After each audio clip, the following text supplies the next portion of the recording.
Greetings, welcome, welcome. Greetings, come on in, come on in. It's my house, House of the Divine Prince, Hoodoo Central. Come on in. Your show will go live in 5 seconds. 4, 3, 2, 1. Greetings, Fiona beloved. It's another edition of Revolutionary Hoodoo, New Orleans Voodoo Secrets and Recipes. Come on in, broadcasting live from the historic Treme, broadcasting live from the Congo Square, broadcasting live from New Orleans, Louisiana. Come on in, welcome, greetings, greetings and salutations. Come on in. Peace and blessings, peace and blessings. Come on in.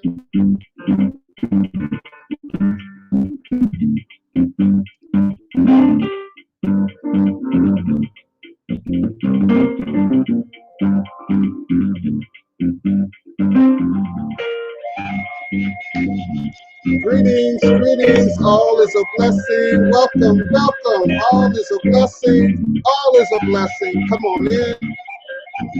Come on in this Monday. Come on in. Come on in. Greetings, greetings, Chef Bougie. Chef Bougie, greetings. Steph B, hey now. Come on in.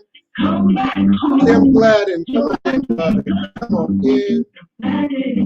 Come on in. Savannah Bowie, come on in, beloved. Come on in, come on in.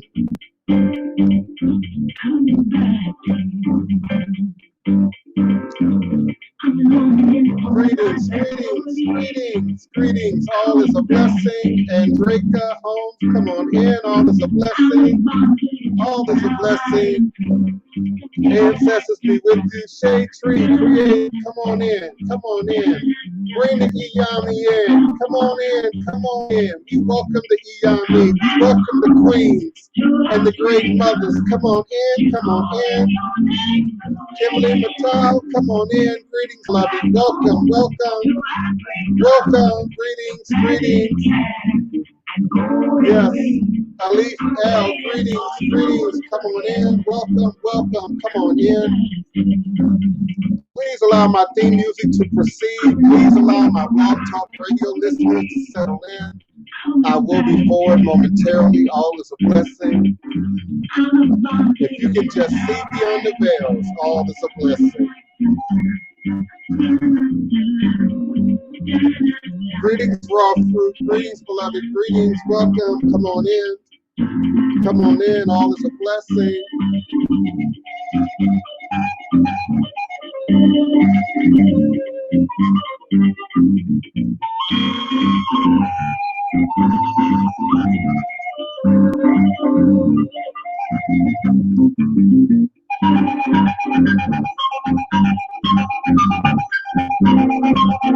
Welcome, welcome, welcome. Come on in, Alafia. Come on in, Bawani. Come on in. Ancestors be praised. Olo Dumare be praised. Ejumare be praised. Allah be praised. Come on in, come on in. Greetings, greetings. Ogun, become. Ogun, come on in. We praise Ogun. We acknowledge Oshosi. Come on in. Orisha Oko. Give thanks. Give thanks. Come on in. Come on in, great warriors. Come on in. Come on in, great warriors. Come on in.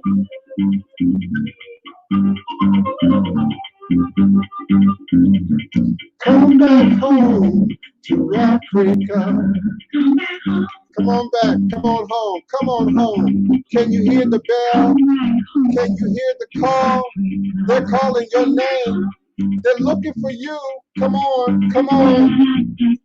All is a blessing.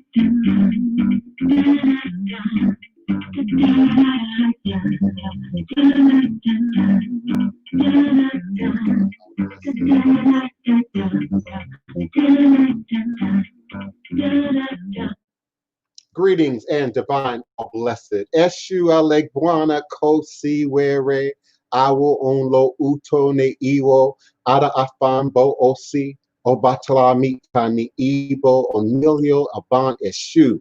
Eshu is the respected elder who flogs, confronts, and uncovers fools.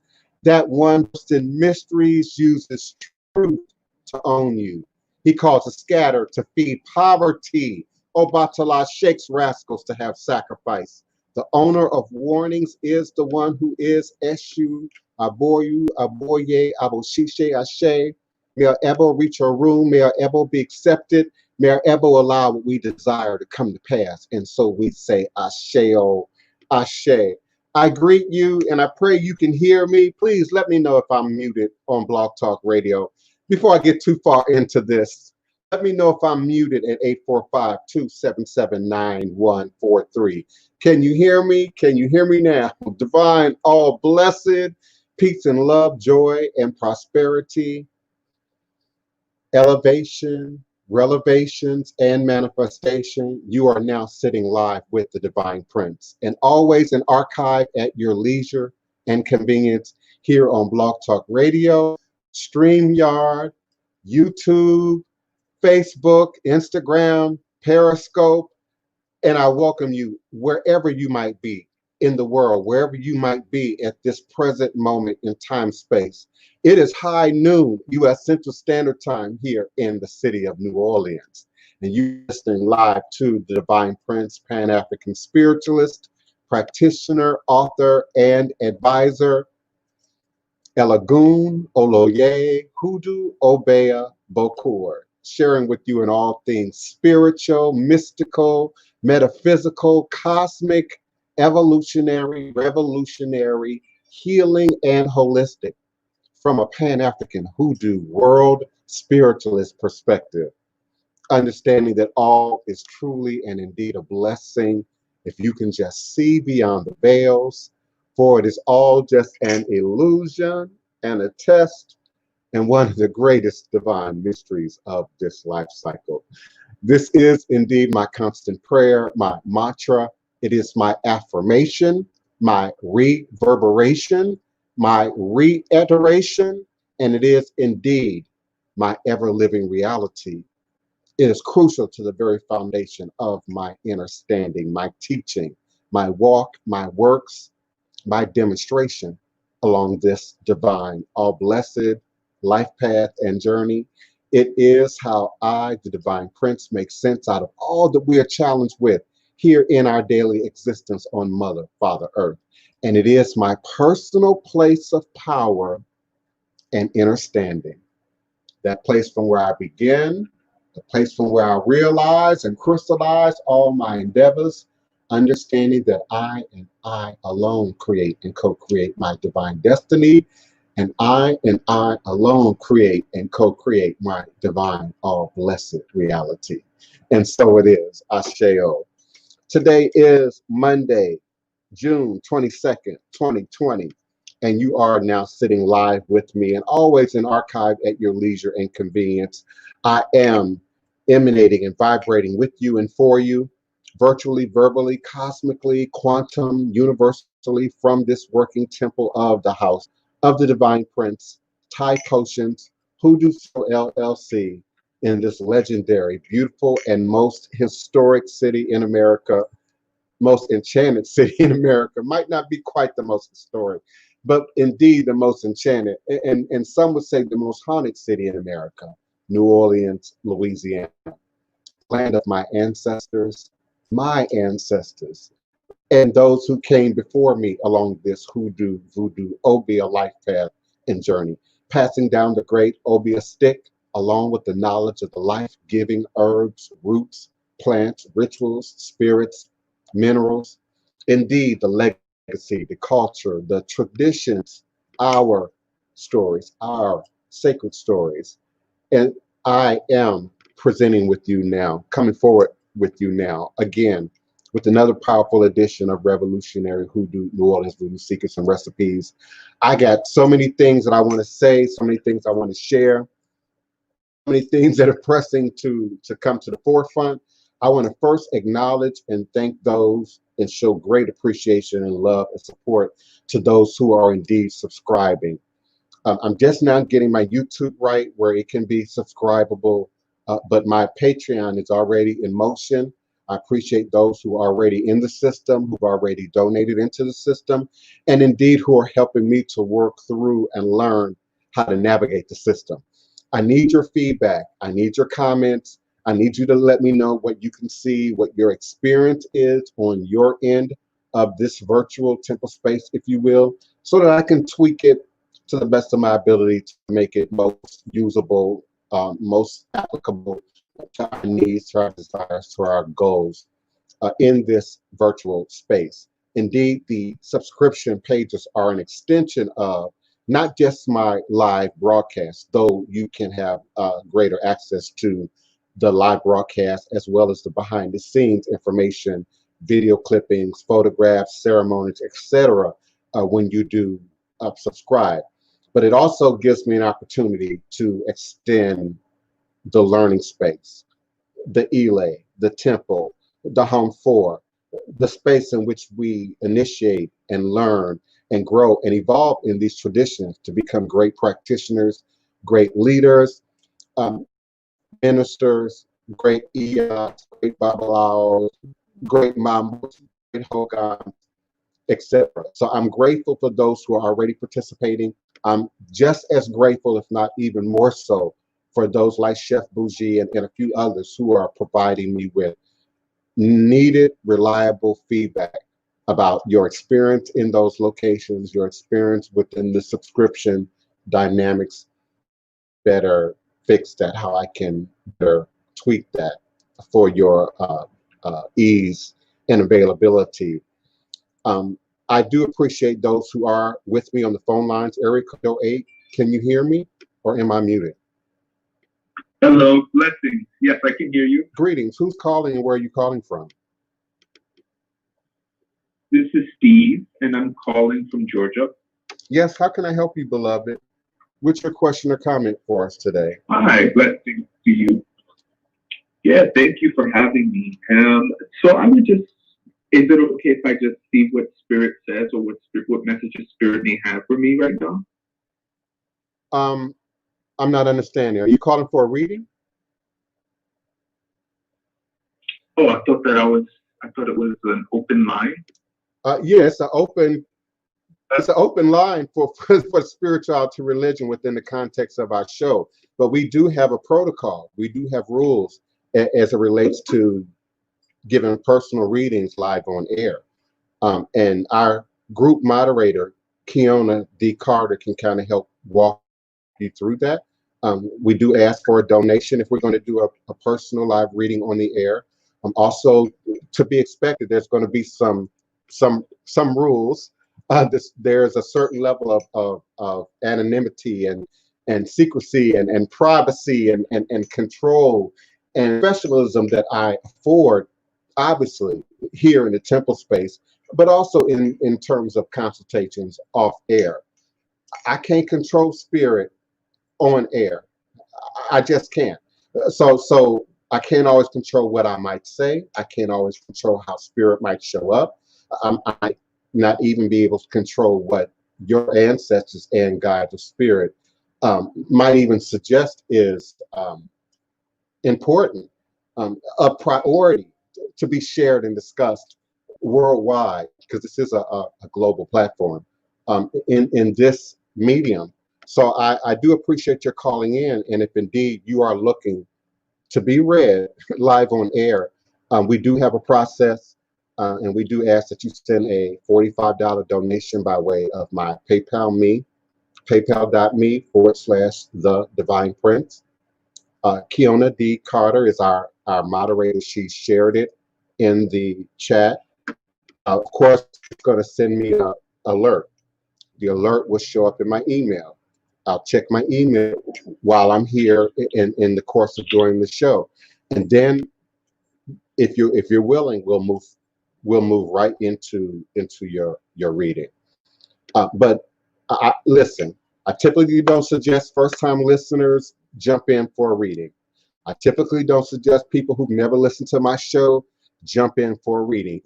If you've never heard me, if you've never experienced me, if you don't understand how spirit might come through me, that might be problematic, huh, Kiona? And we've had spirit and ancestors just take over the show. And I don't set out to do that. But that's what he wants. That's what he wants. So I don't want to talk him out of it because it's the experience, you know, could be life changing and something that he's needing.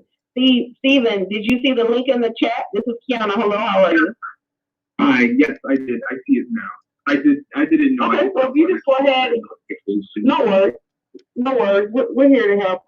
We're a good tribe, but we would just give you the disclaimer to let you know that, you know, once you do send a donation, and the reading starts, is you have to be, you're gonna be an open book, you know, and be willing to accept what you hear.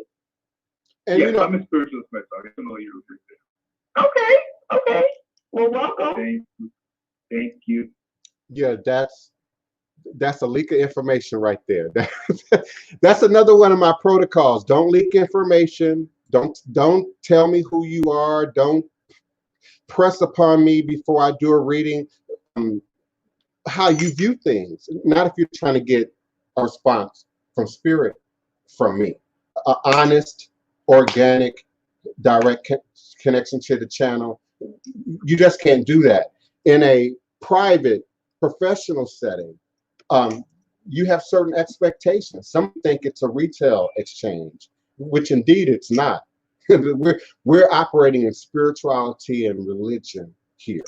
But there are protocols, there are a certain level of professionalism that people expect when they are involving themselves in this sort of consultation. And so sacred space is critical. Typically, I say that at the beginning of every show. The creation of sacred space is critical to anything that you might ask, think, create, envision, because indeed the spirit realm is more real, more tangible, more evident than anything we can even envision, can even imagine in the physical space. And indeed, when you say loud, out, you know, I want a reading to the universe, but then you have all these eyes, all these ears, all these personalities, all these spirits. And yes, some of them are demons and some of them are jinn who are now zeroing in on you, zeroing in on your request. And so typically this is done in sacred space. Typically this is not done live on air. Typically this isn't done on TV. Typically this isn't done on radio. These are new modern evolutions in which we are now asking spirit to squeeze itself into. This was directed by spirit too, because I never intended to bring this up, but this might just be the time to do that. Another pet peeve I have is people somehow scan through the entirety of my email response when it comes to readings and consultations. And those who have had that experience know that it's quite lengthy and wordy, but somehow they don't see anything in the body of that document until they get down to my PayPal, excuse me, not my PayPal, my Psychic World link. And then they expect me to provide all of the services that I would normally provide in Hoodoo Central, House of the Divine Prince, right here in this space, in that Psychic World link, usually for $5, $10, and under 3 minutes. Because whether you realize it or not, we have a little clock. It already lets me know how much time you've committed to. It already lets me know. So when you copy and paste 4 paragraphs of questions and then throw that in the chat box, as soon as my light comes on, I block those callers. Some of you right now are in shock. Oh, that's what happened. Yeah, I blocked you. That's foolishness. That's foolishness. And you really expect to answer every question in your life. I had someone consult me yesterday, well, attempted to consult me yesterday for a 3-minute reading to connect with her dead loved one, not her ancestors, her dead loved one. She didn't want to say who, she didn't want to say what, she didn't want to say for, she didn't want to say why come. 3 minutes. So we're going to make an organic, natural, spiritual connection by way of technology, of course, while I'm feverishly typing away a response in under 3 minutes. It's not even logical. That don't even make sense. And what space does the medium have to connect with spirit in 3 minutes and type at the same time and maintain professional protocols and spelling and grammar and all that stuff that you all like to pick apart at the same time? You all are not being realistic about spirit. That's why I do these shows. You aren't being realistic about spirit. You aren't being realistic about magic. You aren't being realistic about Orisha. You aren't being realistic about voodoo. You aren't being realistic about witchcraft. You aren't being realistic about magic. And we're applying these, no offense to Disney World, but we're applying these comical, humorous, imaginary, creative elements to what is decades, centuries old sciences. And so allow your medium to connect within the medium that you're contacting them through. So it's ridiculous for you to expect. That's so true. That's so true. Is Steven still there? That's so true. Yeah. Is Steve, are you still there? Were you prepared to move forward? I probably look at the protocols and everything first because I wasn't aware, but I apologize. Thank you. Yeah, no need to. I didn't know if you were interested in, so I posted it. You know, you are welcome. You are more than welcome to do it since you're on the line. And again, all is in divine order. I don't suggest newcomers jump into a reading anyway. I don't suggest a newcomer find out that, oh, he's a voodoo priest, or he's a psychic reader, or he's a spiritualist. Let me jump in and ask my questions. And I appreciate that it was at the beginning of the show. I acknowledge you at the beginning of the show intentionally, because I didn't want to then get into my subject matter, which is about invoking spirits of war, okay, and warriorism, and then have someone call in the middle of that with, can you answer my personal questions about whatever that might be? So I think everything is in divine order. I do. Please, I do, Kiona, allow things to be. I think as we share the information, share the protocols, share the rules, people will continue to want live on air readings, but I think in a more organic timing. I would say the same thing as it relates to initiations. People who want to jump into an initiation, who want to train, who want to learn and study, you know, all the mysteries and secrets of voodoo, who, Jay White, to use church language, who come with no Christian experience, who come with no ATR experience. I'm slowing down all of that. Listen, this season to sit and reflect and connect with spirit and to feed ancestors has been very powerful for me, as well as for many of you under the sound of my voice. And I'm making adjustments. I'm making adjustments for the hoodoo, the voodoo that's going to survive the pandemic, that's going to survive the pop cultural interest in it for today and for right now. I'm planning for the next generation. You've heard me say that before. And then the next generation after that, who's going to take an interest in African-based traditional systems, who's going to take an interest in spirituality and religion from an African context. And I've even heard, I've heard that some people even have a problem with that. That somehow I shouldn't invoke ancestors in connection with voodoo. But where did it come from? Who created it? Who birthed it? Who gave us the demonstration therefore? How do we remove the culture, remove the practice, remove the magic, and then ignore the people? I don't get that. And it's something that we've done globally, not just here in the US, not just in the UK, globally, for hundreds and hundreds and hundreds of years now. And that's one of the things that I would hope for in this spirit of warriorism, in the middle of this battle that we are indeed in right now, not just with the corona, but this battle over white supremacy, racism, liberty, and what liberty really looks like, and how liberty really manifests. This is a time to do that work. And that includes this. That includes this. Some of you have heard me say in the most recent, and I'm dead serious, I'm giving a reading. Y'all can have it. All my spiritualist listeners and practitioners, and y'all can have it. Thank you very much. I'm okay. I'm okay. I'm moving forward in the demonstration of that which is ATR. And I don't want to be an example of, well, I can dibble a little bit in this and I can dibble a little bit in that. I don't want to be that example. And though I do not believe that I ever have been, I don't want to be that example.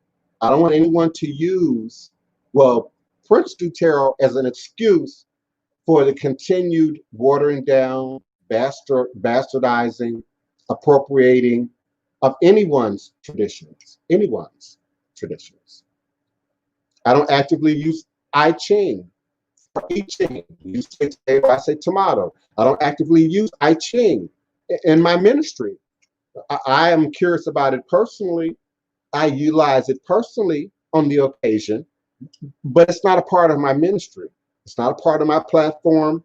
It's not in that list of things that's on my website of things that we do and offer here. And I am getting more clear about that as Spirit makes that more clear for me, particularly in this spirit of today. Somebody said we were post-racial 5 years ago. I don't know if I believe that, but somebody said we was post-racial, 10 years ago. And now we're battling the same things that my mother's generation battled, my grandmother's generation battled, her grandmother's generation battled. And so the one thing that we haven't tried, because we've tried politics, we've tried religion, we've tried education, we've tried economics to some degree, absolutely. But for some reason, we try everything except the gods and goddesses of our ancestors, the ways of our ancestors, what great grandmama believed that brought her through, that brought us through. Just compare the conditions that they survived under, that they thrived under, that they had to move through to get from point A to point B. And today we have all this luxury at our fingertip, all this technology at our fingertip, all these devices at our fingertip, this worldwide web of information at our fingertip. But somehow we can't survive a little storm, a little rain, a few leaves dropping off the tree seasonally. My regular listeners know I refer to all of this as weather. There's the things we complain about, the things we moan and groan about. Weather. Having a frenemy, that's weather. That's a natural component to life. It's not an action worthy of invoking a spirit of war for. Racism is worth invoking the spirit of war for. White supremacy is worth invoking the spirit of war for. Young children and Black men and women being slaughtered in the streets in the name of policing is a desire and a need for invoking spirits of war and spirits of warriorism. Now, indeed, there's the spirits that we know, Ogu, Ochosi, many of us know those. That's a part of the Orisha romance, if you will. But Sopo and Bade, not so commonly referenced, not so commonly known. Spirits that stood up during the time of enslavement, particularly in Haitian Voodoo and Louisiana, or Creolized Voodoo to some degree. Spirits that we only, like Breeze, only associate with slavery, with warring, with protection and defense. And indeed, there are many reasons in which to invoke a spirit of war, but also to empower one. The first and probably the most important would be righteous indignation. These spirits that come to bring retribution, that come to bring balance, that come to bring protection in egregious scenarios that we can't find defense for ourselves. We can't find justice for ourselves. Again, some of the more modernized ideas about warriors and warriorism, and even indeed doing battle, don't really come into play when we're invoking such powerful and indeed dangerous loa. Uh, Many Haitians would strongly suggest against some of these deities. Many Haitian voodoo practitioners would strongly speak against utilizing, tapping into, accessing, invoking many of these petrol-like forces if you're not prepared to feed them, placate them, bring balance to them, reward them, indeed make the appropriate sacrifices wherever that be given.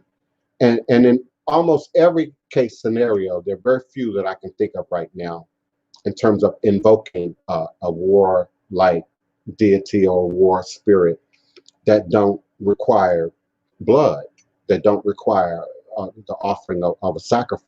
There is indeed no vegan, vegetarian voodoo. I said I was going to do a show titled that one day. There's no vegan voodoo. There's no vegetarian voodoo. Um, that's a figment of the pop cultural imagination. You indeed can't draw, can't create, can't invoke some of the most authentic of these powers without blood. Blood is still a very controversial topic in the Western world, in the modern world, with all of our Popeyes and Kentucky Fried Chickens and grocery marts and butcher shops, but we still have a real sensibility to blood, which is striking to me because even in the conversation of sacrifice, of offerings, of birds, chickens, goats, pigs, if you will, in voodoo, whew, I know this is not going to be popular. It doesn't even compare. It doesn't even compare or come close to the digestion of a body. Even the suggestion of the eating of a body. And you do realize that that's communion. That's what you're doing, right? The blood in the body, right? Yeah, I know there's crackers and grape juice. I know. Some of the Catholic churches are still using wine, but it's the blood in the body, right? Which in my dictionary, in my modern dictionary, smacks of cannibalism. There's no cannibalism in voodoo. There's no symbolic element of cannibalism in that regard in voodoo. We eat, the ancestors eat. And when we are possessed, when we invoke Loa, the Loa eat, the Loa drink. And again, chicken, hen, guinea fowl, lamb, goat. No one's talking about partaking of the body and blood of a cadaver. So there are many God spells. There are many levels to the brainwashing and to the programming of how we've been induced to see and view not just God, but then angels, Loa, Orisha, spirit. Some church going folks say it ain't no angels, ain't no Orisha, ain't no Loa. It's only God. Your Islamic community says there's only God, there's only Allah, and that's it. But then when we read, well, where did jinn come from? Where the angels come from? And how then can Lucifer be this created angel who then falls to earth to become this satanic being, satanic deity, satanic force, often described as almost all powerful? How then can that be? There are too many God spells. There are too many misrepresentations. There are too many misprograms that are set up and created in religion, in spirituality, even in magic, to keep us weak, and to keep us in our flesh, and to keep us in our lower forms. So often when invoking spirits of war, spirits of warriorism, the first motivation should be a righteous one.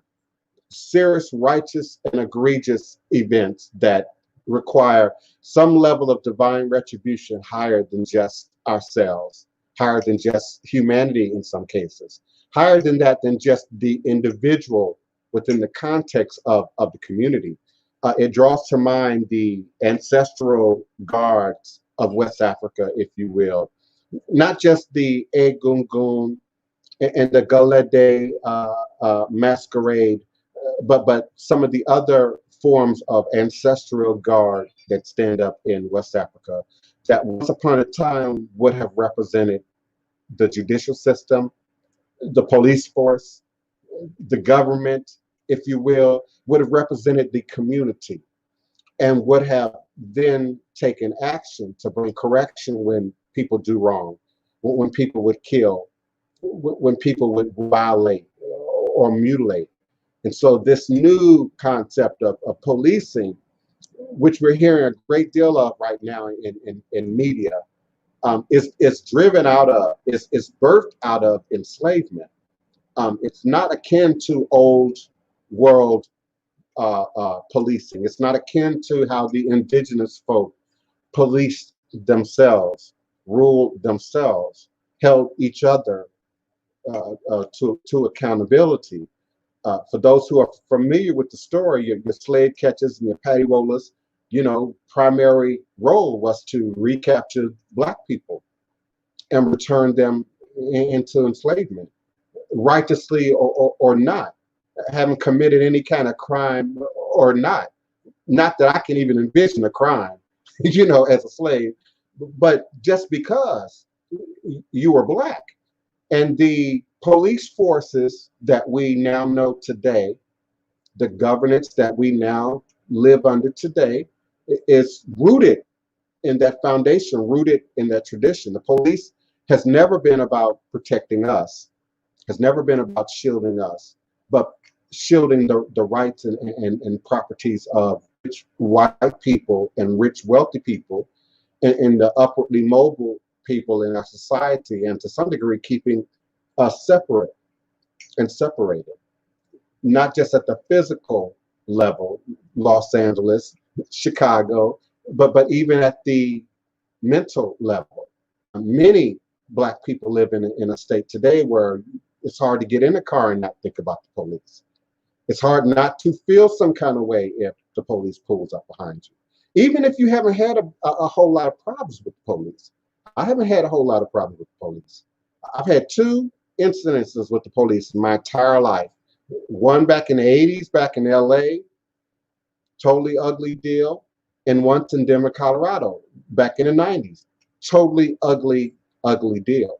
But I can turn on my TV, I can turn on my news, I can listen to my neighbors, I can listen to my friends, my families, my cousins, my nephews, my nieces, my uncles, my aunts, and hear about this fear every day, and hear about this anxiety every day.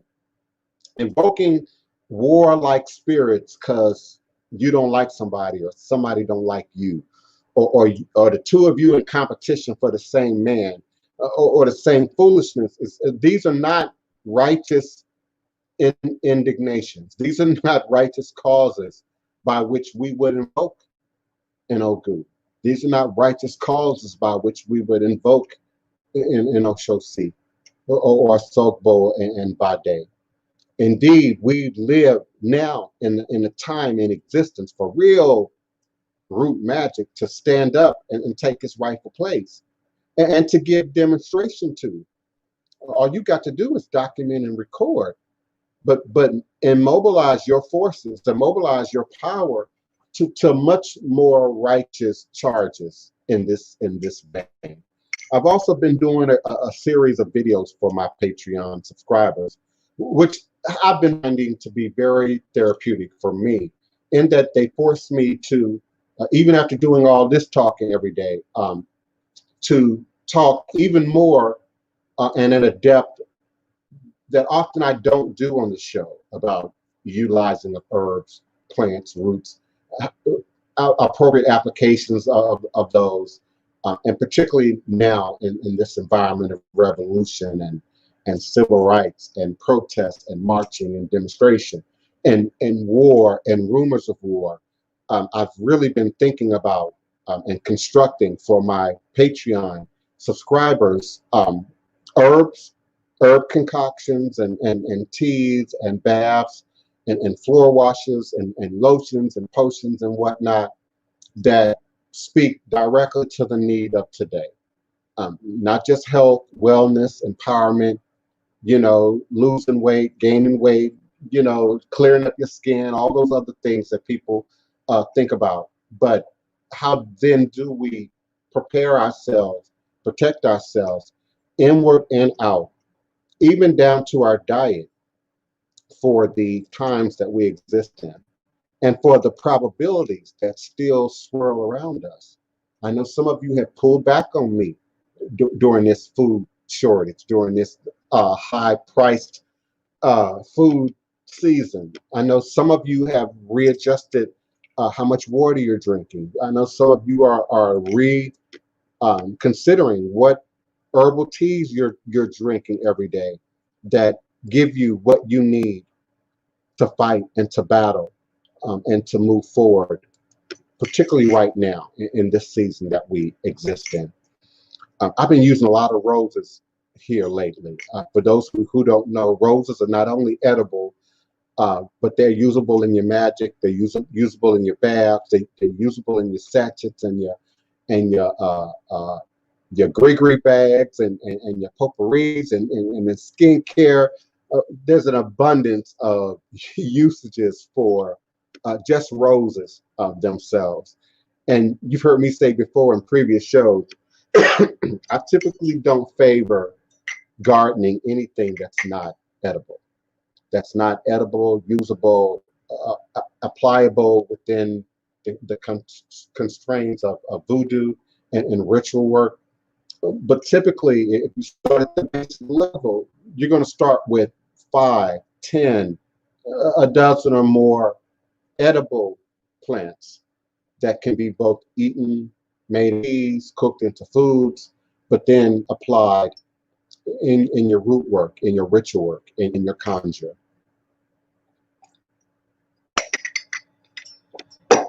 Keon, are you still with me? Let me check my phone. Yeah.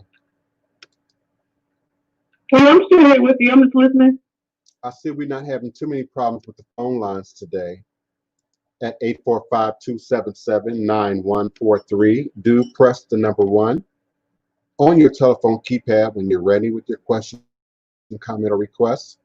I'll be more than happy to assist you. And by all means, if you're seeking an on-air reading or consultation, please do submit your offering and donation by way of the PayPal link.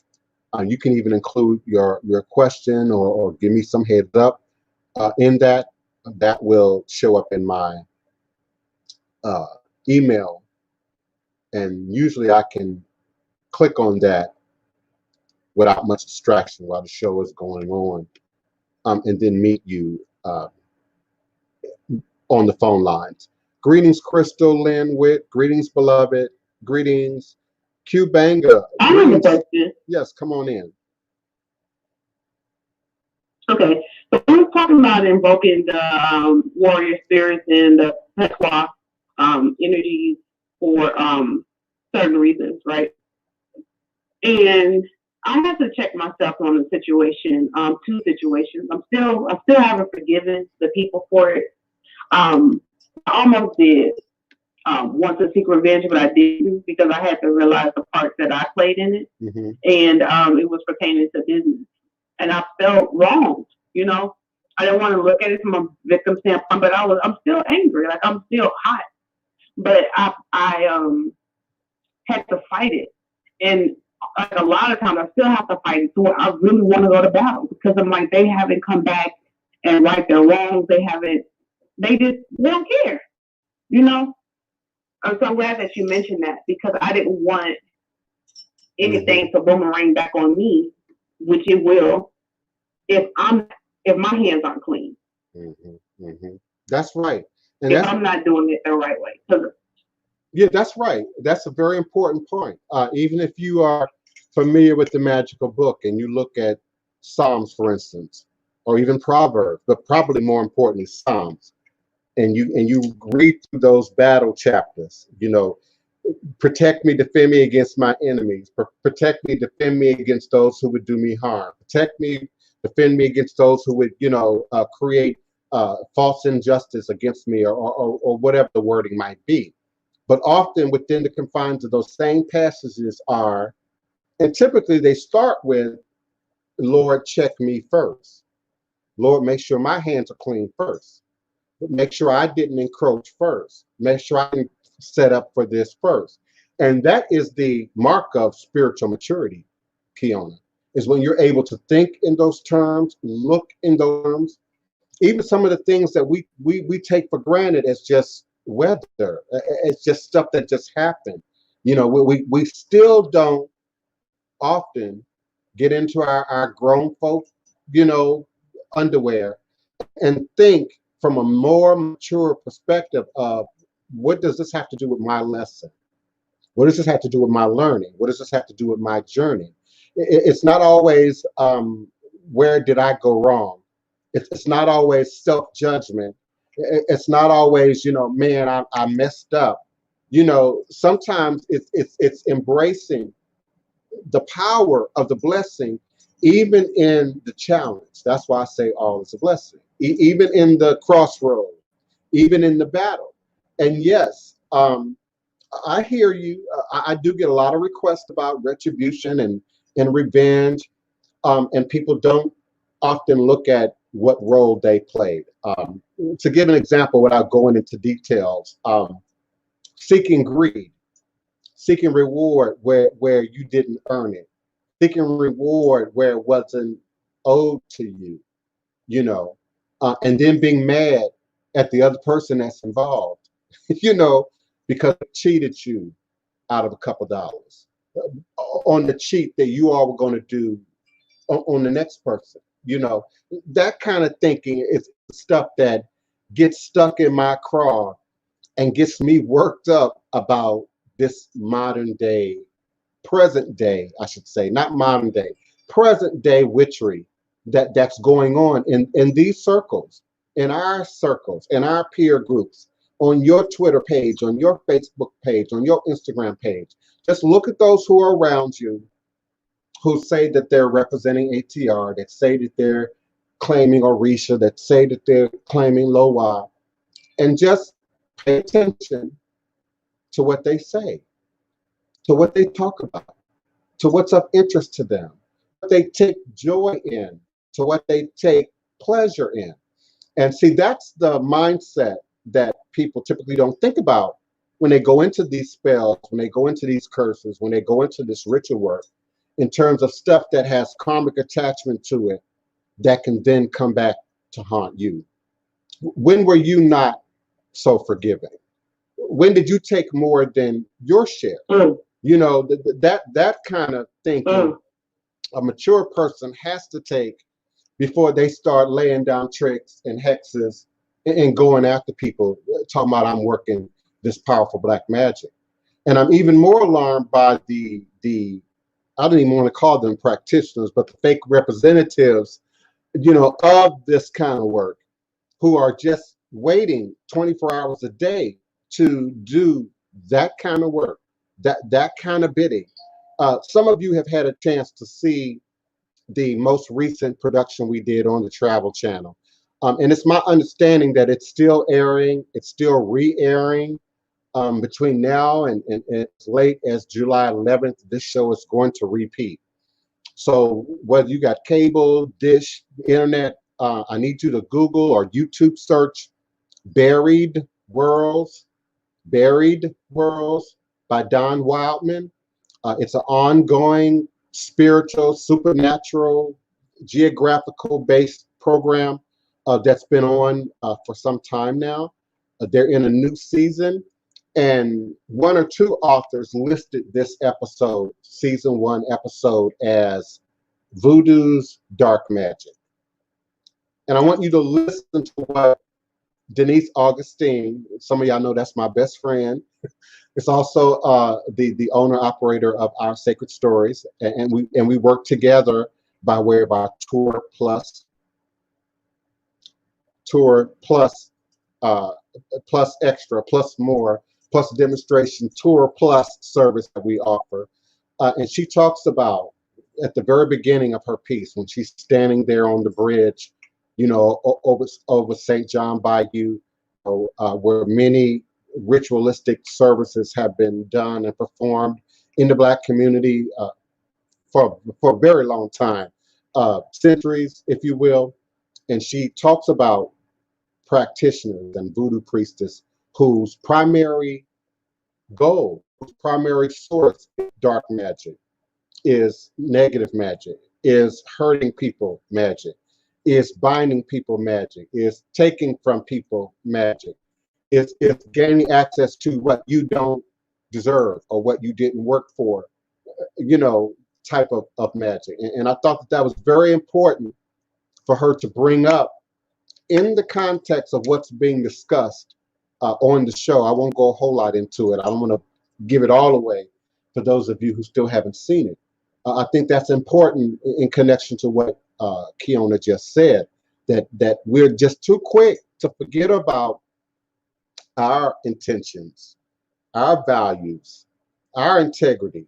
And I like to say, somebody said it, integrity is what you do when people are not watching you. Integrity is what you do when people can't hear you, can't see you, don't know you're throwing rocks and hiding your hands, don't know you're setting out to set up roadblocks and stumbling blocks for others along their journey, their personal journey, their career journey, their performance journey, whatever the journey is. You know, that's where your integrity is really being checked by not just karmic law in the universe, but indeed by your ancestors who have the front row seat, who science now says ancestral memory survives in your DNA, survives in your blood. So these secrets don't pass away with you. These secrets don't stay hidden, you know, and woo, you know, you've passed on and now it's safe. No, that stuff still resurges and resurfaces, you know, in your children and your grandchildren and in your communities and our neighborhoods. So I'm very against. When you dig one grave, you gotta dig two. You gotta dig two. But it's gonna boomerang. When they send those jabs, when they create those jabs and put people in jars and coffins, and they send the tranquil spirits after a loved one, and I mean, people are coming up in real bad car wrecks, paralyzed, losing their job because they don't want to be with you. Are you for real? You're having these demons, these hot spirits that are coming out for people because they want somebody else? No, it's somebody I want you. It's so many people in this world, it's somebody else. Because guess what? The person's gonna come to you in their wheelchair, and then you gotta change bags. Then you got somebody, or then they with you, but now they're disabled. Then they with you, and they're totally dependent upon you because you caused this to happen to them. And Steph B, I'm going to answer your question. I just needed a moment to get to it. For first, I'm going to ask a question that I really don't expect you to answer. It's really not our business. But where do you live? What city are you talking about? I have, and hey, Mom, greetings. Thank you for coming in. I've lived all over the country. I've seen many a city, many a suburb, many a country, many a rural area within the confines of this U.S. of A. You'd be surprised what's going on in the city, beloved Steph B. You'd be surprised what's happening in the city, boo. And as long as people have carriers, dog carriers, animal carriers, bird carriers, yeah, it's going on in the city of Atlanta. It's going on in Philadelphia. It's going on in Chicago. It's going on in D.C. Now, I think the other component to your question is it's not for everybody to do. If you have not earned the knife, if you have not received the ceremony that gives you the right and the respect to wield the knife, it's not for you to do. It's not for everybody to do. And that's where that hierarchy of practitioners comes into play. Your Ianifa, your Babalao, indeed the qualified person who has received the knife within the traditions, where a Orisha priest, a Hogan, a Mambo with some experience behind them comes in. These things are often done in a ceremonial environment. I've witnessed ceremonies where as many as 40 Ileguas was fed at once. Legitimate ceremony, by the way. Araba Elababoon. Some of you all are familiar with Araba Elababoon from Oshogbo, Nigeria. Came here, Congo Square, Golden Feather, and at least 40 were fed in that day. So that's the importance of not only having godparents, elders, mentorship, but also an active connection to the community, a legitimate connection to the community by which these services and rituals are carried out. That's one of the benefits of having a godparents being a part of a legitimate house is having access to a great community of people to provide services, to provide specialized services that typically everyone is not gifted with or privy to.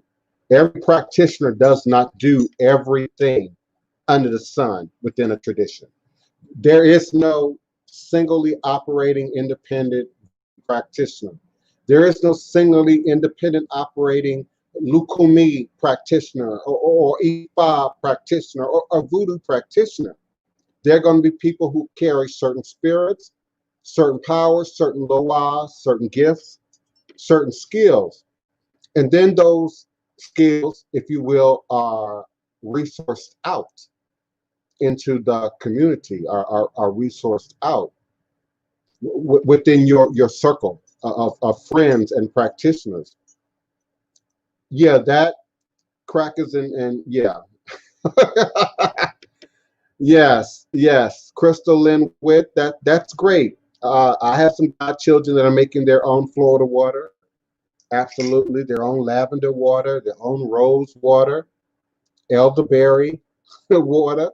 There are just so many levels to authentic ATR practice that we all have an opportunity to grow and expand your particular talent, your particular gift. The problem is everybody wants to be big witch queen, God Almighty, and want to do everything or claim to do everything. And usually that's about finances. Usually that's about money. Usually that's about economy. Um, Usually that's about not allowing other people in the community to share in the bounty that is a real lively ATR celebration and ceremony where there's food and drink for everyone. It's one of the things that I found most impressive about the Haitian community here in New Orleans. And Papa Fanfa, may he rest in. Um, we would have those ceremonies sometimes all night, sometimes all weekend, and there would be food. Those cooks would cook. Those who brought the produce, the collards and the cabbage and the kale green. If y'all know what I'm talking about. Those who, and those who brought the tobacco products brought the tobacco products, and those who brought the liquor products brought the liquor products. And those ceremonies were self-sustaining, self-sufficient, if you will, in a way that we don't even see demonstrated in these churches, in a way that we don't even see often demonstrated in the mosque, where they might sit around the offering plate, a time or two, but you're lucky to get a cup of water, and a plate of food, let alone access to other services, access to other resources. So yeah, it happens, beloved, even in the city. Even in the It city. does definitely happen, but she's mentioned that spirit has led her to work on her own. I'm sorry. She says that spirit has led her to work on her own, and I typed it in the chat. ATR is about community. This is about us working together. This solidarity and working by yourself. That's not what ATR is about. We have a whole tribe and a whole community, and we all eat. We all drink. If one of us is sick, we come together to make sure that we're good. So I don't want her to have that impression that that's what this is about, because we're about community. Yeah. In ATR. And let me be clear, that ain't a black thing. That's a global thing. The only people who now operate in sort of that self-autonomous vein are Westerners. Westerners. Whether you be Americans or from the UK, or you could be from Japan, but if you're a Westerner, and I think you know what we mean by a Westerner, it's only in the context of that culture that people are me, myself, and I oriented. That all I need is me. I don't need my elders. I don't need my community. I don't need the person to my left, the person to my right. That's not indigenous to any world culture. European, Asian, Latin, Hispanic, African, indigenous, anywhere in the world.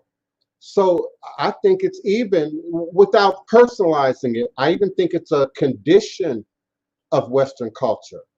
And we convince ourselves into thinking it's a good thing, or it's okay to be self-sufficient. It's okay not to need and rely on this person. But that's not the way the creators created it. That's not the way the planet is created. No, and the spirit that don't know you if you're not initiated. No, unless, I mean, it could be a spirit, but not any spirit on this path is going to tell you that you belong to them and work for them. That's not how they talk. So that's why stuff is important to get initiated and get in the right house, so you can know. I mean, even from the magical book, you know, when it says the sheep know my voice, you have to know who's calling you. You have to know what they're saying. They have characteristics. They have traits. So they telling you to go by yourself and you belong to them. That's not ATR. That's not ATR. They know. They don't know. They wouldn't have told you that. That sounds like a demon. Now I don't know, Keon, I don't know your opinion, or if you're reading her words, because I don't have that in front of me right now. But you're describing something more of a jinn or a demon that requires isolation, that requires separation. Oh no, that's what she said. She said that she had stepped away from her mentor because, and her mentor never did sacrificial offerings, and she said the spirit had led her to work independently from them, and they said she answered to them, LOL. And I was like, no, I mean, our spirit said that, but not on this path. They don't even act like that. Yeah, that's scary, beloved. Rebecca Bark, how can I get involved in Haitian voodoo and community in Los Angeles? That's a great question. Now, I was in Los Angeles a little more than a year ago to film To Tell the Truth, TV show Anthony Anderson about voodoo. And the tall guy in the picture, sometimes I use the picture here on this platform, the taller, bald-headed guy in the picture is Haitian himself. He's an actor, playing that role on the show. But he is from Haiti. And what I've come to know and understand, even from my own decade or more of time that I lived in Los Angeles, you have got to go out into the community. And particularly with Haitians, even to some degree, most communities south of the border are going to be very Christianized on the outside, Christianized on the surface. And if they don't trust you, feel some sense of comfortability with you, they may never let that guard down. They may never allow you past that. And so you may be meeting Haitians in Los Angeles who, claiming Catholicism or claiming Christianity and tell you, oh, no, we don't do voodoo, or no, they don't have any involvement. But I know from my own personal experience that almost any ethnic ATR community that you can envision, they exist in California. But getting to know them, getting past that comfort zone is not always the easiest thing to do. Particularly in states outside of Mississippi, Louisiana, Florida, where the idea of sacrifice and ritual and traditional ways of going about these practices have already been to the Supreme Court, have already been battled, legally. And so there's sort of a place established for that to happen. Now you're talking about a very vegan, vegetarian, green state in California. So again, getting into that community, meeting that community that's going to allow you access to that might be challenging, and it's going to require some effort on your part. I also believe that that's a part of the test of spirit, if you will. How difficult is it for you, and how easily do you give up? I think that's a test from spirit. I do, from God, from spirit, from the ancestors. Because again, in this modern context, many of us give up way too easy. Some of you, if you ain't seeing results on that diet in 2 days, you done. If you're not seeing results on that diet in 2 weeks, you done. So the idea of patience and endurance and discipline, again, even in a Western context, it's very hard for us to imagine compared to a Haitian, a Nigerian, a Ghanaian, a Puerto Rican, an American from the rural area. So they're there, even in Los Angeles. I know that to be a fact. If you want it enough, you'll make an excuse or you'll make a way. It's people that have traveled to this house. I'm in Los Angeles, and their community is around, but I'm called to this house. I'm serving in this house, so it's people that have traveled, from other countries, and stayed under your roof, that's a part of this tribe. So if you want it, you'll find a way or you'll make an excuse. Oh, yes, definitely. People that have gone to Africa, and not get scammed in Africa, but have gone under the right, authentic spiritualist. And it's a process. It's not going to happen overnight. You're not going to just have a ceremony. It's a process. So people want this, I'm going to be a spiritualist or a reader overnight. And it's like, you could practice this tradition 400 years and you still won't even scratch the surface. And they will test you. I don't care if you're talking about the Cubans. I don't care if you're talking about the Brazilians. I don't care if you're talking about the Haitians. They're going to test you, or the Nigerians. And they're going to see how long you endure, to what extent you have patience, to what extent you're willing to do for spirit, for Loa, for the community, for the ancestors, before they begin to gift you information.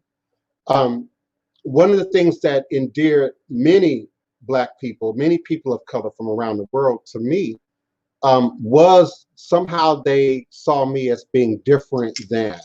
Well, you're not like those Black people. You're not like those African American people, that we see or that we hear. They just don't envision that we care that much. They just don't envision that we want to live this that much.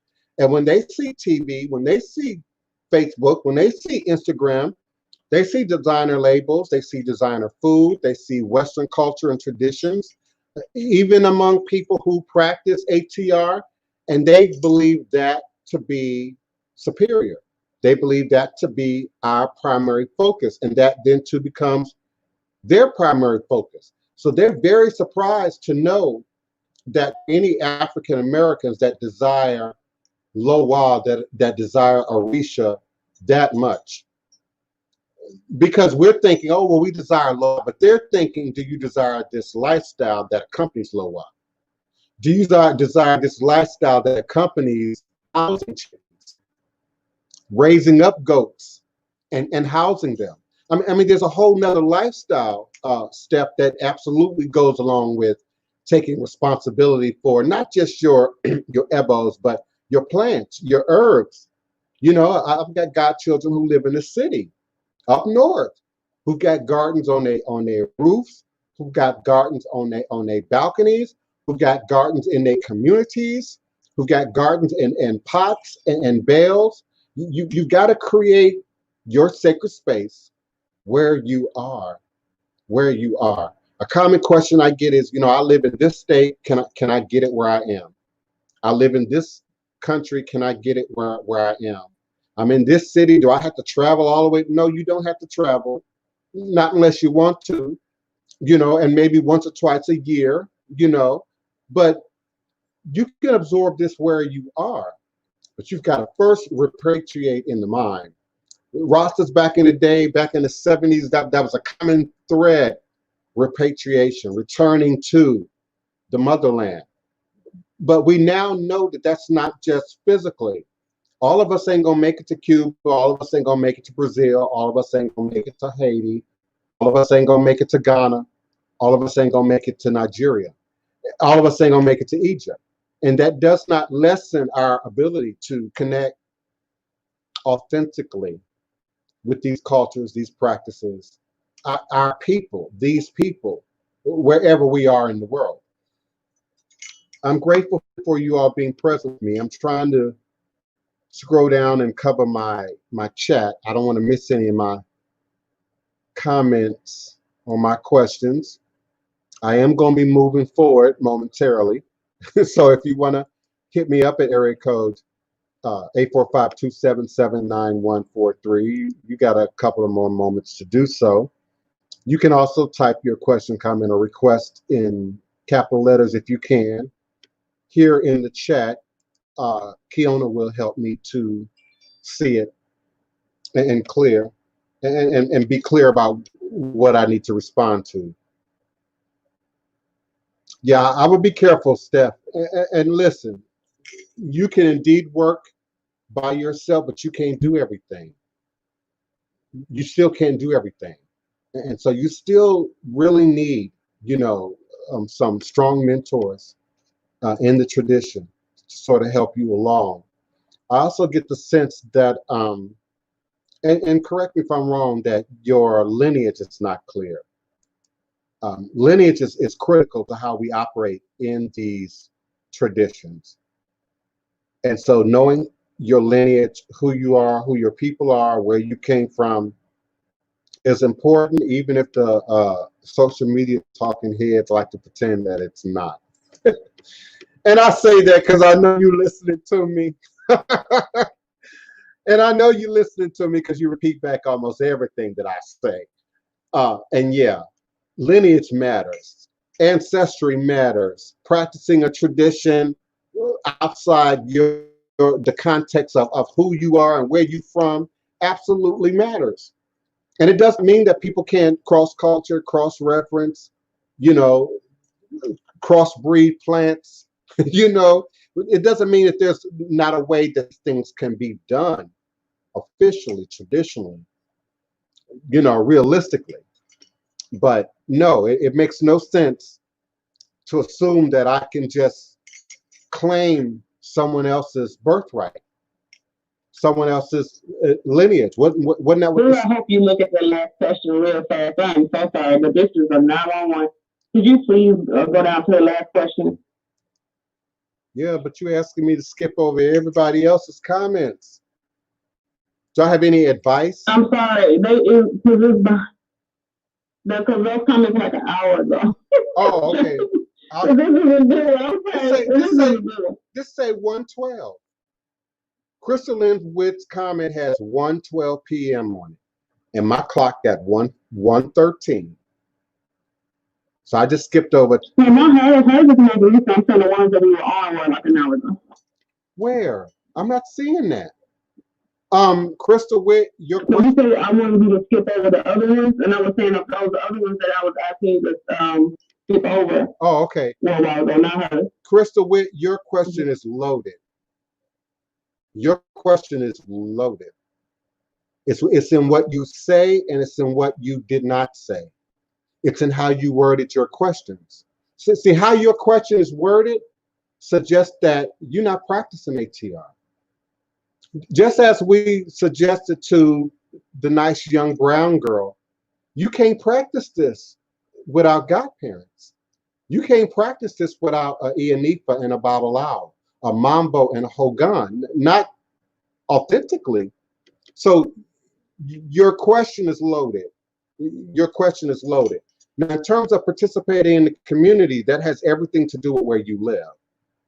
Again, just as I offered with Steph, what state are you in?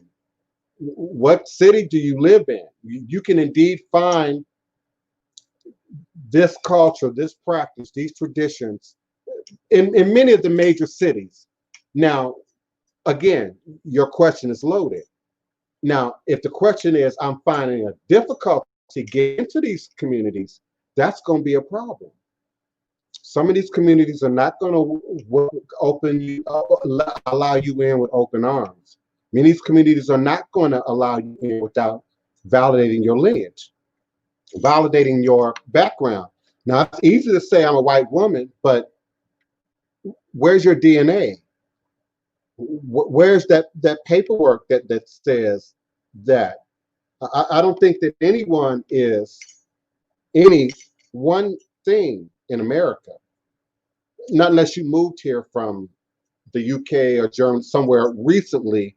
Most people here in the US are mixed with something.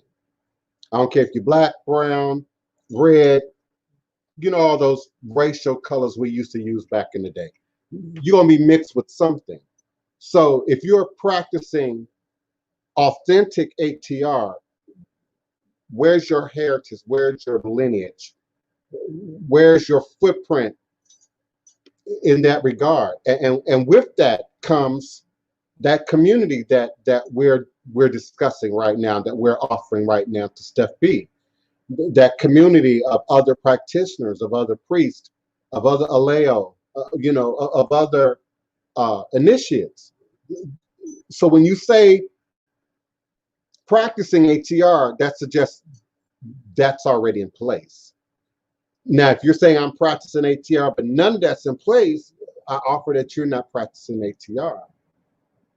You might just be appropriating.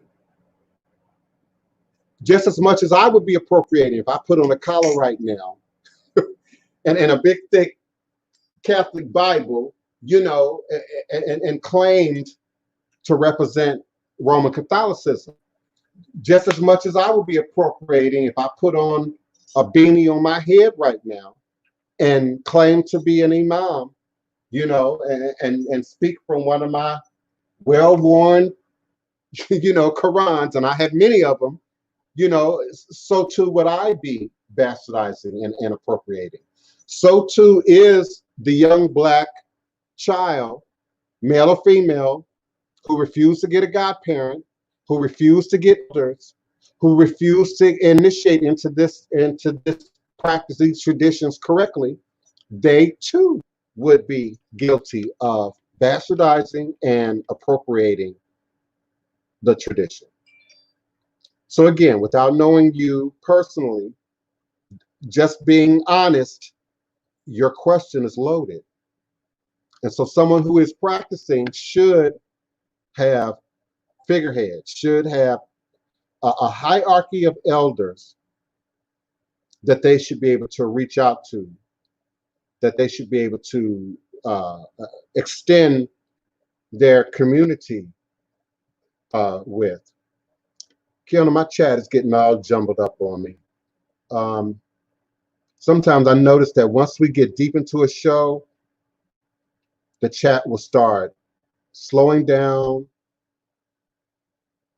highlighting certain posts and getting stuck on those posts, and then won't move to any new posts that I try and highlight.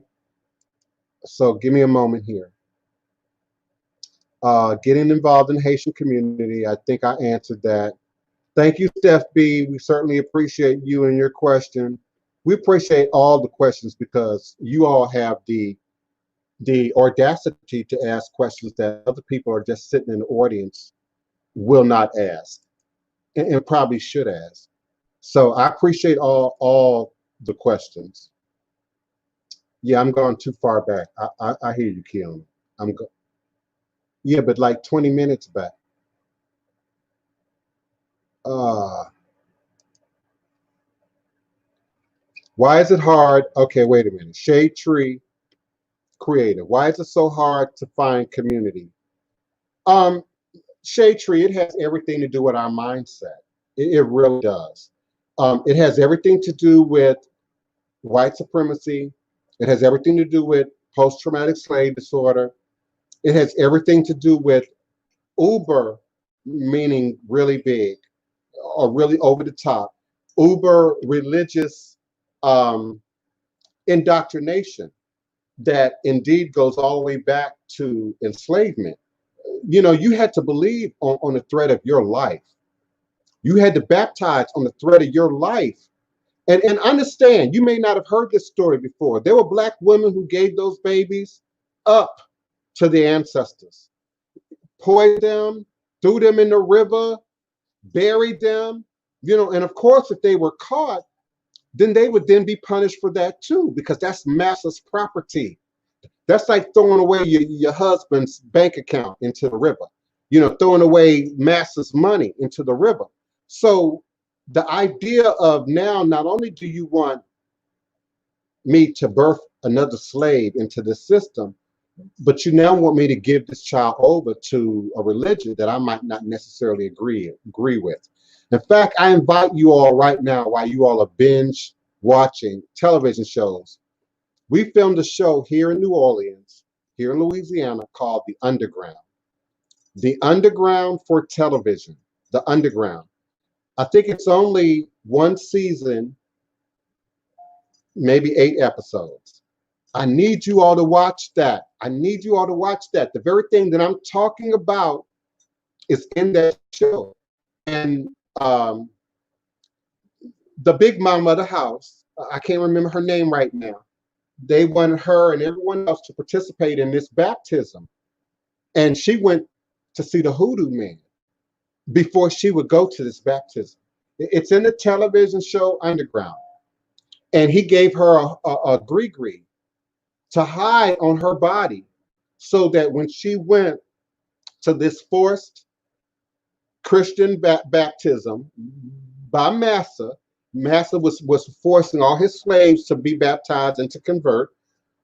She had this gree hitting on her body, this mojo hitting on her body. And I don't want to give too much of it away because some of y'all are really going to go watch this. But still, Massa could tell. He still could tell. He still called her out for being wicked. He still called her out for being evil. And even in the modern context, we know what that means. Oh, that voodoo? Oh no, I don't do that. Not me. I don't do that. Y'all know what I'm talking about. Even till today, you can't say it out loud. Even in New Orleans, even in Louisiana, you can't say it out loud. And you certainly can't mean it. You can joke about it. You can play with it. You can masquerade with it. You can tourism with it. It's just a character. It's just a song. It's just an image. But the minute you say, I'm serious as a heart attack, the minute they say, fill out this insurance form and what's your religion? Voodoo. That's when all shit hits the fan. Okay? That's when everything changes. Now it's more than just your hair. Now it's more than just what you look like. Now it's more than just, oh, well, baby, you'll cut those dreads eventually. You'll shave that beard, you know, when you get old enough. You know, you don't regret getting that tattoo, you know, when you get 40 or 30. But voodoo is a stain that goes all the way back to the Middle Passage. It's a stain you can't shake, you can't get rid of, and people don't trust it. And for somebody as, you know, Asperger's as I am, logical and sort of uniquely wired as I am, I don't get it. I don't get it. A church-going person, a Christian person can murder, kill, rape, abuse, pedophile, A, B, and C. And you all will still not only send your donation and your offering, but stand up and hold that person up. But a person can be righteous, do good in the community, do good for the community, can do good for the poor, can do good for the elderly, can fix and repair, make changes in the community. But if you say voodoo, you the devil. That's my reality. That's the reality. Everybody be scared of you. They don't want you around. Until you need something. They don't want you around. They be afraid of you. Until you need something. They think you're going to curse them. Until you need something. Until you need something. I don't care who, high, low income, high income, middle class, low class, upper class, until you need something. And then it's hush tones. Listen, I watch y'all's demonstration. Some of y'all not only won't follow, won't like. You don't want people to associate not your real government name with the voodoo. You don't even want people to associate your fake made up username with the voodoo. Some of y'all are still living in that kind of terror. Some of y'all are still waiting on the slave catchers to knock on your door. That's not me. My mama in this room is a witness. That's not me. I'm free. I'm so free from that. But many of you are not. And it's for that reason. It is for that reason that I do what I do and I battle for it. If it's the last thing I do, voodoo will not only be on the same playing field as other religions, if not better, among this community. If not the same, better. On my watch. On my watch. It won't be relegated to foolishness, not on my watch. It won't be relegated to Halloween, not on my watch. It won't be relegated to paganism and witchcraft, not on my watch. It won't be relegated to ego magic and shadow work, not on my watch. Not on my watch. We're going to acknowledge the ancestors and God and how God chooses to show up in nature for what it is. For what it is. Long gone are the days of me trying to thrillerize this for you, trying to de-escalate the fear element for you, because I'm learned that, you know, if people can laugh and smile, and they're not going to respect the voodoo. You have to talk about people dying for people to respect the voodoo. You have to talk about negative stuff happening for people to respect the voodoo. Still, and that's an extension of the white supremacy, the racism, the religious indoctrination, the idea that all we are and all we have is darkness and evil. And as long as you still allow that to be believed, to be demonstrated on your watch, I personally hold you responsible. I personally hold you connected to that result that we all have to suffer every day. For every minute you remain silent, for every minute you give up an opportunity to re-educate, for every minute you give up the opportunity to change the narrative of what voodoo is in the context in which voodoo is being used, I hold each and every one of you responsibility. Hold full responsibility for that manifestation, for that demonstration, and ultimately for that change. I'm grateful for each and every one of you. I hope I'm not missing any of my questions. Rebecca Bart, full Haitian. Someone is wrong here, but that is so true, and I'm glad that you touched on that, because it rang true for a lot of us. Because I'm told that I need God, and for me, God is not in the sky. When you're looking at God in the flesh. So it's not blasphemy to say that, you know. And then they say, "Oh, you're going to put a curse on me." I'm not thinking about you. I'm really not. Put a curse on me for what? For why? How's that going to benefit me? You cursed yourself when you did what you did. But people don't understand that. And why don't they ask Christians the same question? Why don't we ask Christians the same question? When you had that first date with a Christian or a Muslim or a Jew or a Gentile or a Hebrew Israelite, how come y'all don't ask them, are you going to work any kind of dark magic on me? Are you going to try and bind me in any way? Are you going to try and harm me magically anyway? How come y'all don't ask people of other religions that? Because voodoo has been. And how come we don't ask staying where with that? From? Who will tell you that you're saved? Where do you say from? I'm not. We never asked that question to this day. And that's an initiation when you join the church. It's a fly in when here. You go down and give your life. Who are you giving your life to? Who are you giving your life for? What is baptism? Go down there. Yes, sir. Be free now.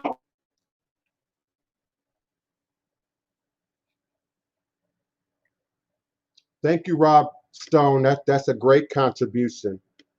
People just, people grow on weed in their basement, weed in their closets, but every day I get a new excuse from somebody about why they can't grow food or grow herbs or grow something that's healthy or edible or usable. We have an excuse for everything that we can't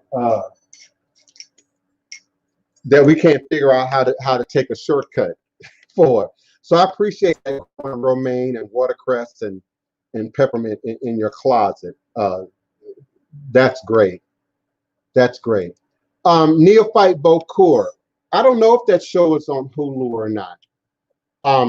Buried Worlds. I really don't. If you search it and you find out that it is, let me know. But as far as I know, it's not on Hulu. I've watched it, but I've watched it on YouTube. Yeah, I've watched it on the YouTube. Travel Channel is on Hulu, so all you gotta do is go to the Travel Channel and look for the show.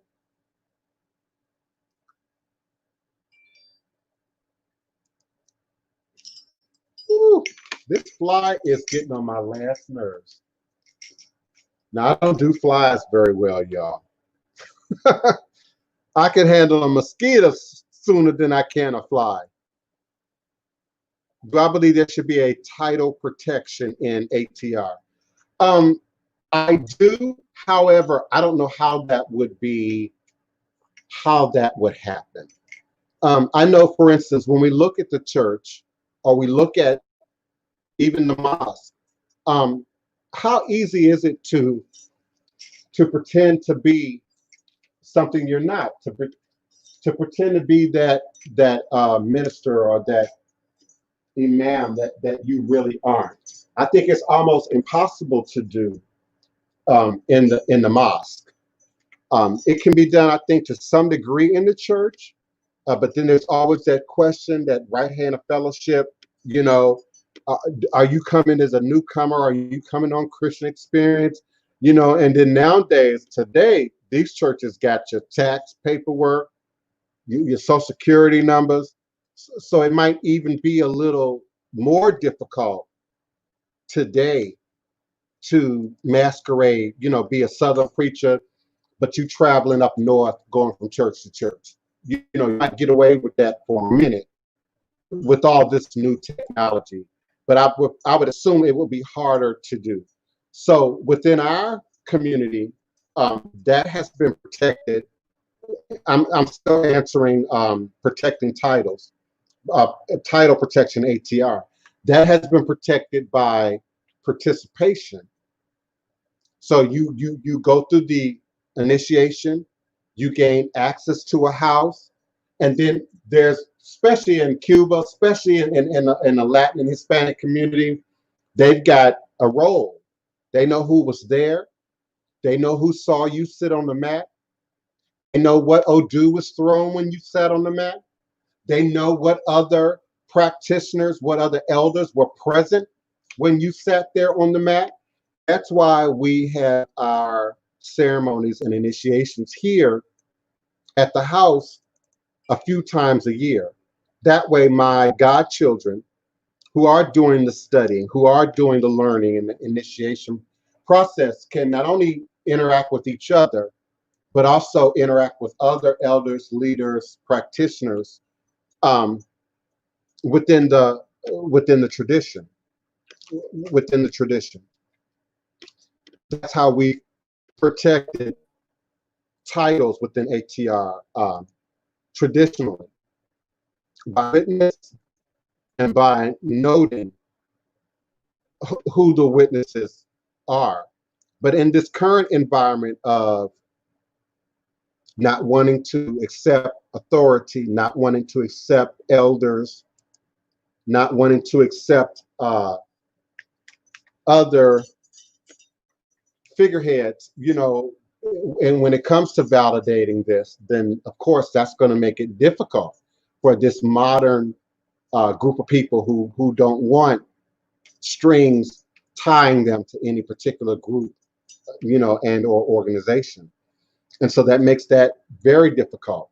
Makes it very difficult. Let's see. I feel like I'm missing something in the conversation.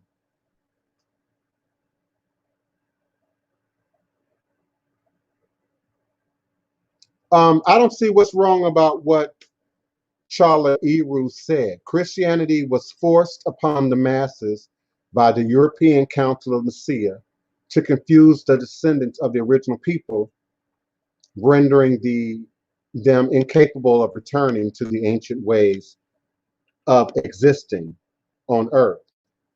What's wrong about that? So if I want to troll, I block them. Yeah, what's wrong? They weren't real. What's not true about that? Okay. Not only is there nothing wrong with it, but it's absolutely true. And I don't debate the Bible with most people. I don't find most people to be qualified to debate the Bible with me. Most people ain't qualified to debate the Bible with my mother, who I've watched study the Bible with 10 books surrounding her feet. Your Latin dictionary and your Hebrew dictionary and your Amharic dictionary, and then your biosymbolism dictionary, and then your thesaurus, and that's how you study scriptural books. And most people aren't qualified to do that, who want to argue the Bible or argue religion, particularly in a space like this. So thank you for that, Kiona. Thank you, beloved. This has been a really great show. I appreciate the participation. I appreciate the questions. I appreciate my callers. This has been a really, really great show. And don't forget to become a member on Patreon. Say that again. I thought I was just trying to don't forget to become a member on Patreon. Yeah, I would appreciate that. Some of you have, about a half a dozen of you have already got on board at Patreon.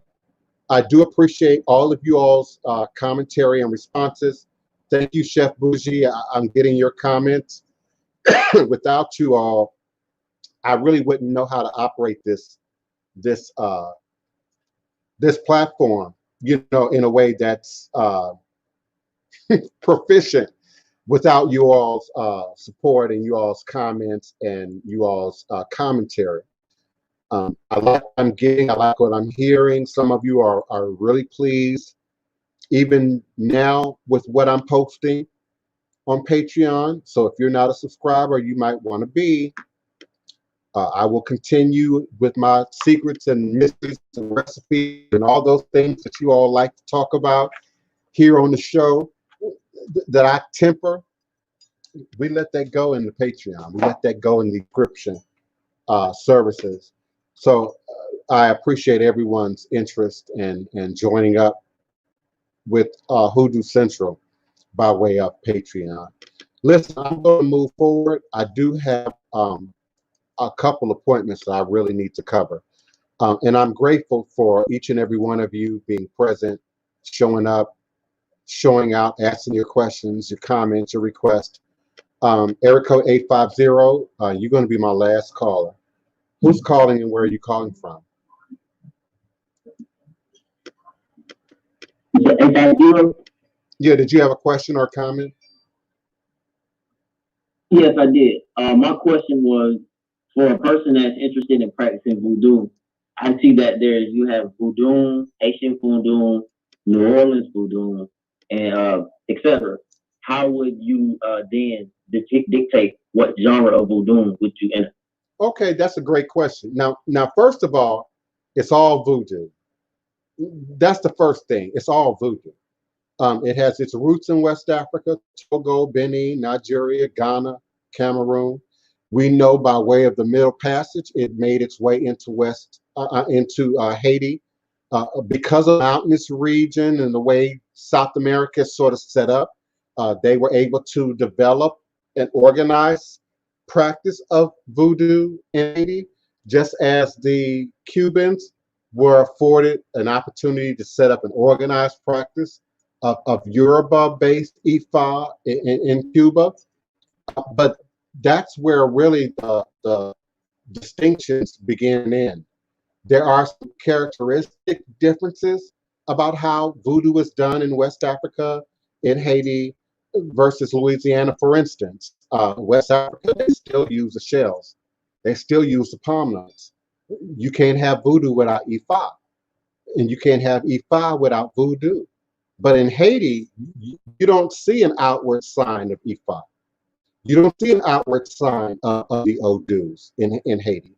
At most, you see possession as a form of divination and communicating with spirit, and then regular card decks. Every now and then you see a picture or video of a black woman throwing out a whole deck of cards, much akin to how we might read tarot. That's not voodoo. So they don't have very many differences outside of language, linguistics.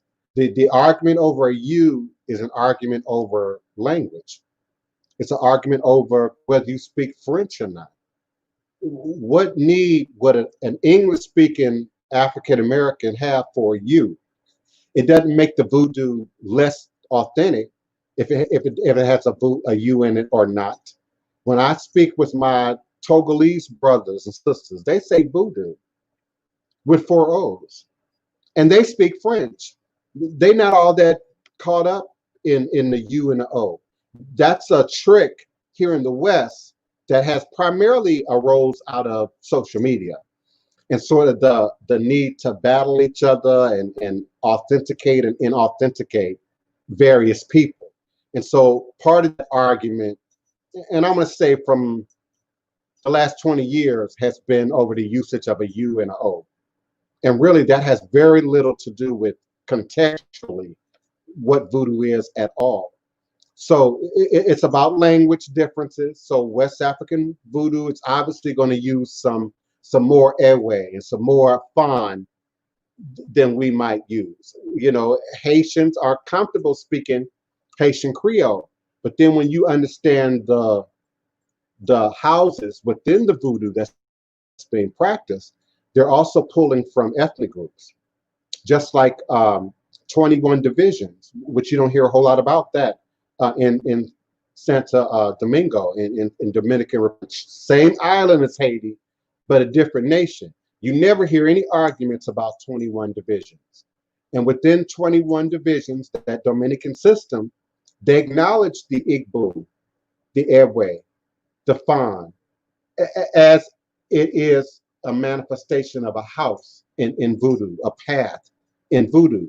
Well, that same thing is done in Haitian voodoo, but it's not talked about a lot. You don't hear it a lot, and particularly at the pop cultural level, because many people at the pop cultural level would not know this to even discuss it. So often the argument is over a U or O, is over language usage, and has very little to do contextually to what voodoo really is. Once we start looking at what voodoo is from an archaeological perspective, the serpent traveled directly from Ouida, Benin to New Orleans. We know this to be a fact. We have the paperwork now to validate the first ship that brought enslaved Africans to Louisiana came from the bight, what they call the bight of Benin, which is where Benin and Togo sort of meet and intersect. And we then carried on that Dambala, serpentine dance and serpentine worship here in a way that's not done in Haiti at all. Even with the symbolism of Dambala being so prominent, you don't see the snake dance a whole lot. You might see it at certain festivals, and then we're talking about a completely different context, like Rara, ancestral Rara. But that's pretty much it. Now, of course, we have to consider under enslavement, what was the environment like? What were we like? What we allowed to do or not do? How were we allowed to gather or not gather? Louisiana sets ourselves apart from the rest of America. Well, of course, it wasn't called America then, but from the rest of the South, in that we had Congo Square right across the street here from my house, in which we were allowed to drum, to gather, to remember our drum codes and our drum beats and our drum rhythms. Now, Carl, I also like to say that if we could count in Fan, if you knew how to count in Fan and Airway and Yoruba, then you know how to count on this side of the water. You just forced them now to do it in English or in Portuguese or in Spanish. And so if we could remember how to count and we could remember those drum beats that they allowed us to drum in Congo Square, then we would have remembered our gods. We would have remembered our ritual days. We would have remembered our herbal concoctions. But the stories tell it like we didn't have that. The stories tell it like somehow the African American is the most bastardized out of all the enslaved Africans. And so we ain't got no memory of no gods. We ain't got no memory of no music. We ain't got no memory of no math. We ain't got no memory of no nothing. If we believe what the books say, if we believe what other Black folks say, if we certainly believe what white supremacists have said, but we know that now archaeologically not to be true. We know that now not to be factual. So the difference is language, French, English. The difference is geographics, how Ifa is practiced in Nigeria, in Osogbo land. It's not the same as how it's practiced in Oyo land. It's not the same as how it's practiced in Cuba. It's not the same as how it's practiced in Brazil. But somehow when it comes to voodoo, we think that that's got to be somewhat specific and perfected, and it must look like Haiti. And that's just not the case. It's just not the case. I would also say if that's, the path, the journey that you're looking into, be clear about your lineage. I said it at the top of the show. I say it in almost every show. In my house, lineage is key. Lineage is necessary. Whether it's the ATR practicing white woman or anybody else, lineage in this house is necessary. We don't move forward in training and study and initiation without it. Otherwise, you're just a whole nother generation of people jumping on the Lukumi bandwagon, jumping on the Yoruba Orisha bandwagon, and you might not be Yoruba at all. And when I got my DNA done, I found some Yoruba. I got a little bit more Igbo, but I had a whole lot of Ewe, a whole lot of Voodoo, quote unquote Voodoo ethnic group standing up in my DNA chart. So that's really how you determine, by divination and also by lineage. That's how you determine what path. That's a common question I get. Well, what path should I be following, and which house should I be joining? And often underneath that, they really want to know which one is going to be easiest for me to navigate, which one's going to be easiest for me to make my way into. And the reality is that they're all equally challenging. And lineage is critical. Critical. Even here in Louisiana, not all of us came by way of Haiti. Not all of us. Some of us got off to debark the ship somewhere else in the Caribbean and made your way here. somewhere else in Mexico and made your way here.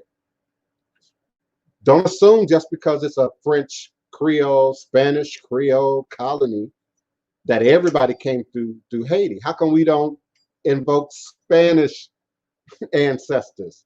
You all do know that Louisiana was Spanish owned, and then it was French owned, and Spanish owned, and it was a French owned, and then it became America. We all of that. We all of that. So, and we've always had all of that here. Ewe, Europe, Yoruba, Cuban. We've always had all of that here in New Orleans. So what you're seeing is not some new, modern, mixed up gumbo creation of New Orleans voodoo. You're seeing something that's always been done here, that's always been manifest here, to some degree. And now with everyone having access to a passport, everyone having access to the internet, everyone having access to the World Wide Web, we're just seeing a different face of it now, a different look of it now, different manifestation of it now. But there's a reason, caller, that West African priests are coming to New Orleans to see me. It's a reason they're coming from Osogbo to see me. It's a reason they're coming from Benin to see me. And I say that with no ego and no arrogance. All praise to the ancestors. All praise to the ancestors, because it's the power and the knowledge of the ancestors that I'm pulling from. The ancestors. I'm going all the way back to the root and making that relevant for us now, making that relevant for us today. I also offer you, beloved, that most people can't learn Yoruba or learn Spanish or learn Portuguese or learn many of these foreign languages, Haitian Creole, to even begin to say, I'm going somewhere to study, to learn in some short period of time and then come back fulfilled. So I also go out of my way, make attempts, efforts to make the practice, the language, the tradition usable to the English-speaking African American. And I teach all these languages often at the same time.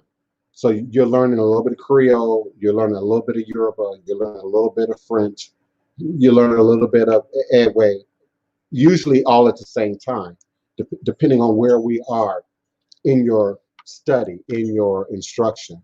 I begin all of my study in English because we speak English, and I begin all of my study in Yoruba because the Yoruba are the most prolific in terms of book work, literature, researchable, findable information online.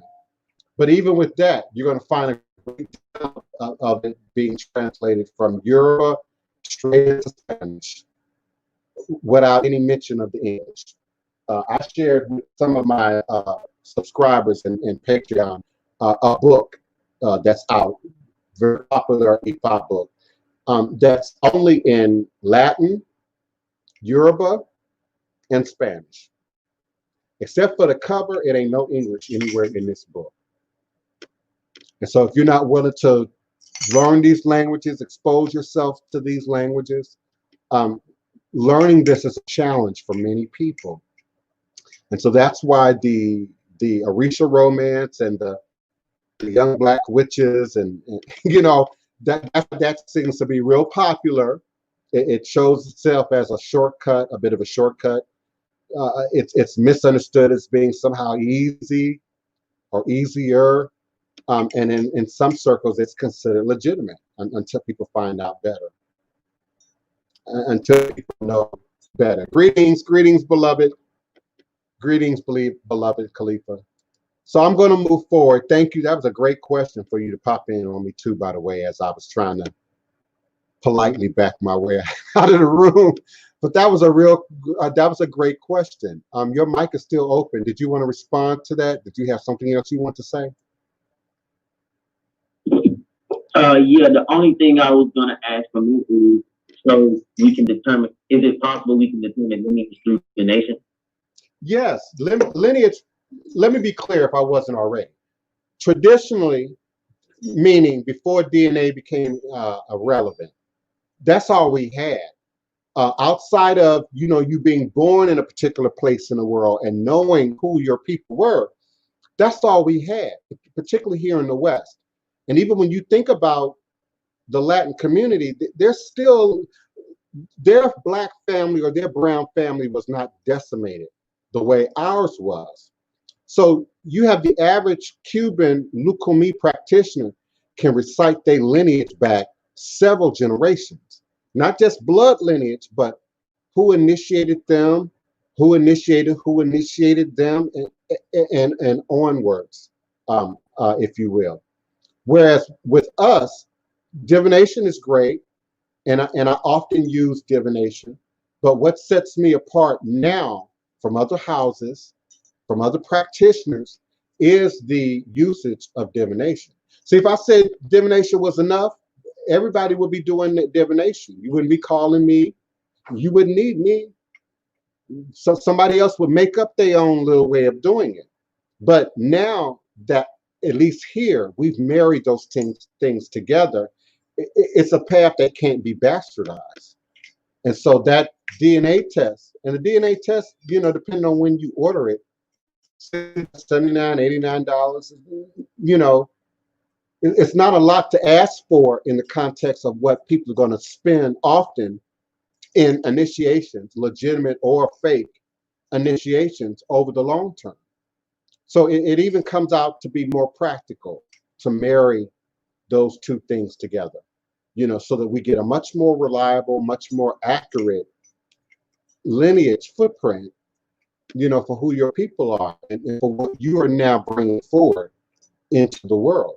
We are not all bringing forward that Yoruba vibration. We're not all bringing forward that Lukumi Cubano vibration. And there are many other ethnic groups. There are 200 ethnic groups just in the country of Nigeria. So there's so many other ethnic groups that are being overlooked, that are being denied, that are being silenced, if you will, in our ancestral work in divination, because some of us are just not willing to do that work, to go that extra mile, to clarify lineage, to be sure about lineage. Listen, I'm going to move forward. I have to. I got other appointments that I've got to respond to. I've got godchildren I need to respond to today. Got some ancestral divination to start with some new practitioners, some new students. I'm always honored, humbled, grateful for your showing up here at high noon U.S. Central Standard Time for another edition of Revolutionary Hoodoo, New Orleans Voodoo Secrets and Recipes. I will do my best to connect with you again here tomorrow. Remember that all is truly and indeed a blessing if you can just see beyond the veils. I do accept your request, your private and personal request at Divine Prince at houseofthedivineprince.com. You can also visit my website at www.houseofthedivineprince.com. And if you are still trying to use Psychic World, just basic readings and consultations, I can't do ancestral work and divination by way of Psychic World. One, they will get half the revenue, which I really need in order to acquire your implements and your tools. And two, why should we then leak our information out to a public site like that? So I only use that site for consultations, readings, tarot readings, basic voodoo divination readings. But if you're interested in initiating ancestral work and divination, head cleansing, much more specific work, I need you to visit me at my website. Until next time, all is truly and indeed a blessing. Asheo.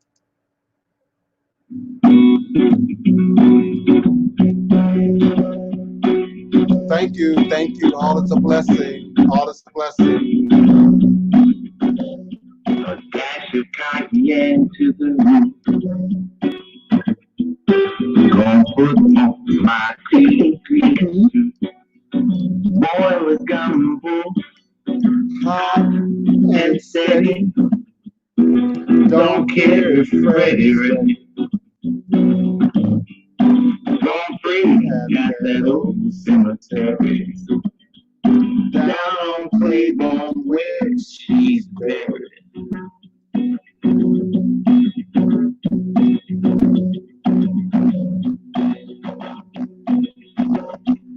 Build a fire on the bayou. When the black cat scratch at you. Under a full moon that's blue.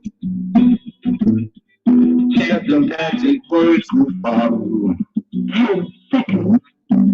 A dash of cayenne to the room. God put on my grease. With me, yes. Is it required with me in this house? Yes. Yes. Black hat, black suit too. They will rock that Moses through. I'm gonna get them balls out the graveyard for you. Can't Can't see see my my eyes. eyes, black shades too. A dash of cayenne to the roof. Don't put on my grease suit.